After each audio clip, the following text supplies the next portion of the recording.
What's going on, guys? Welcome back to First Aquatics. Today we're going to be talking about everything you guys need to consider, think about, and do before setting up your first aquarium.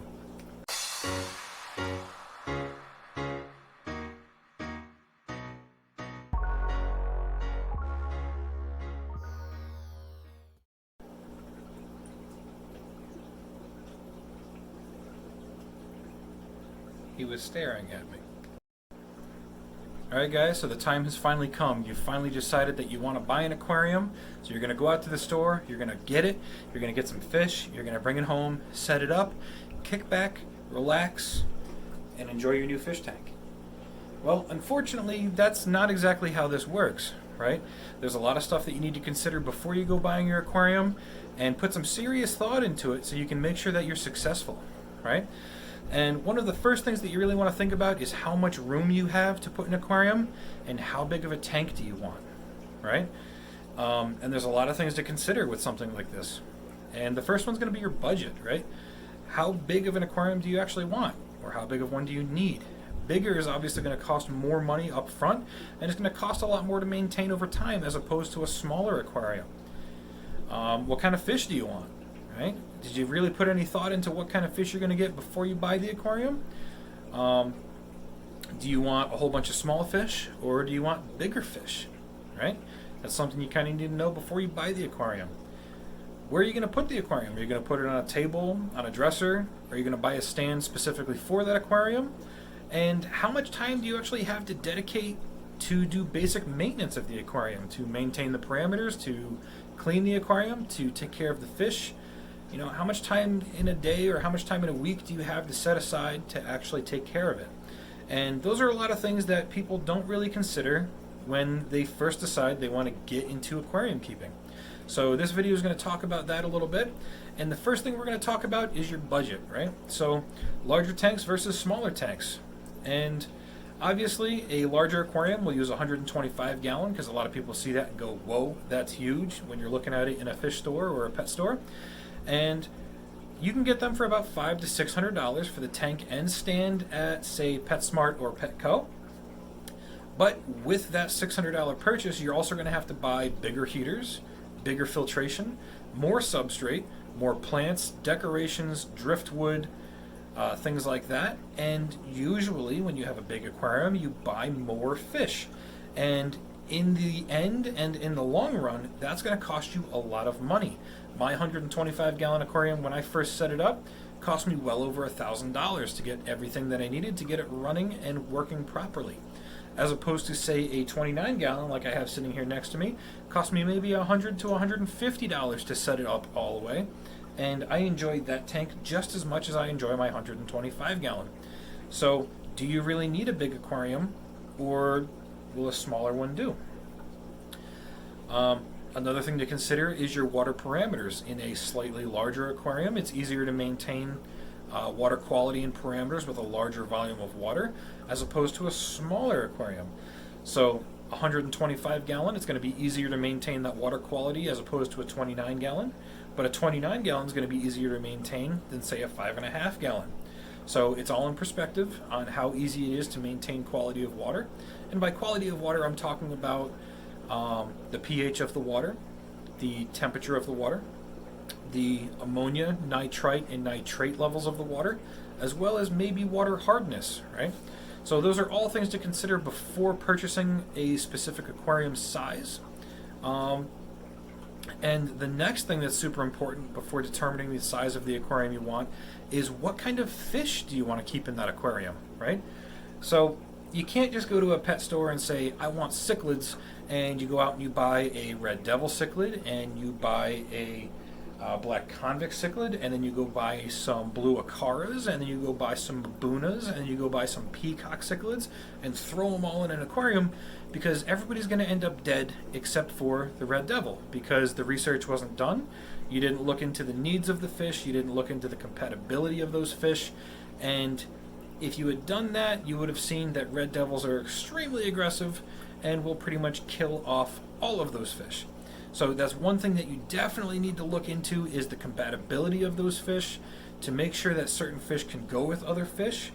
and to make sure that the needs and size of the aquarium is met for the kind of fish that you want to keep, right? So specifically, let's say this red devil, bare minimum tank size, 55 gallons. Any less than that, it's just not going to work, right? So if you want to learn more about red devil cichlids, I have a video that I made specifically for red devils. I'll leave the link down in the description. Go ahead and check that out. Maybe you'll learn something, and maybe you guys will want to keep a red devil. So the next thing that we want to talk about is where are you going to put the aquarium? Like specifically, what are you going to put it on? Smaller aquariums up to 20 gallons, you can put them on a dresser or a table or a nightstand or something like that. As long as it's of a half decent quality build, it should support the weight.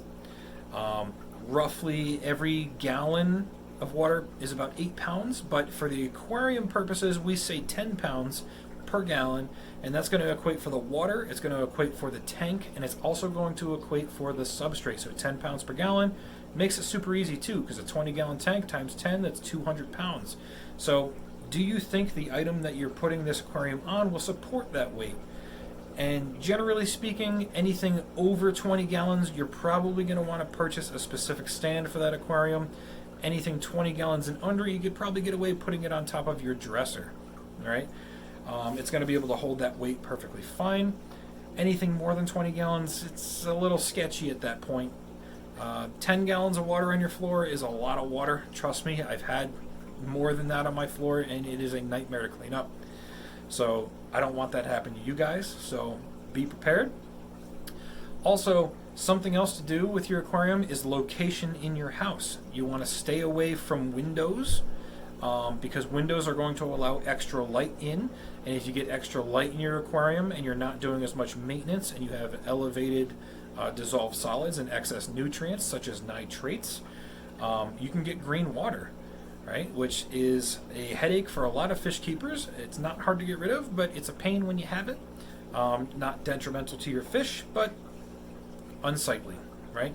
And that'll happen with extra light. And something else that you have to worry about is temperature fluctuations. If it's bright and sunny out and you're getting a lot of sunlight in your aquarium directly through a window, that could heat the aquarium water up. Also, if your windows are drafty, that could cool your aquariums down. So it can cause temperature fluctuations, and you want to try to avoid those. And something else is you want to put it somewhere that you can enjoy it, right? Don't put it in a back room, because that's where you want to put it. That way, if you have time, you can go back there and enjoy it.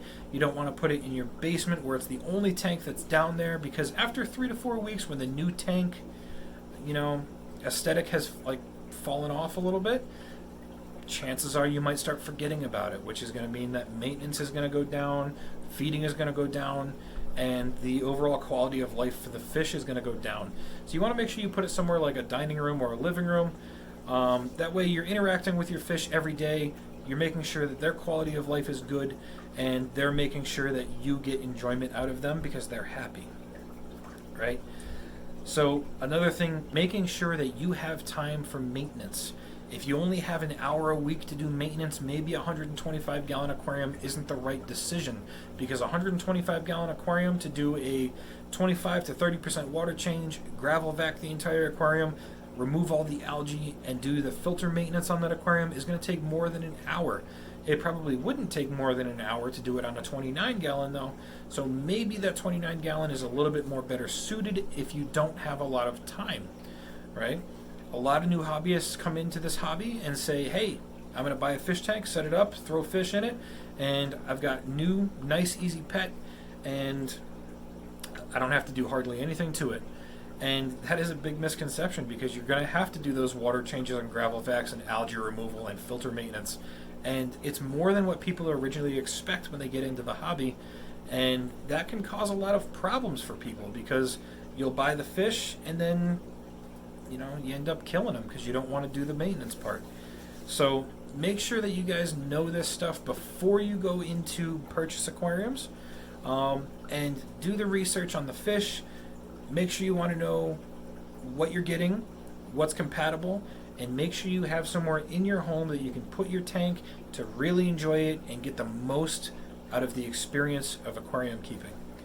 And if I was to recap all of this into one note, make sure you do the research on what fish you want first. Make sure that you can meet the minimum requirements for the fish that you want to keep.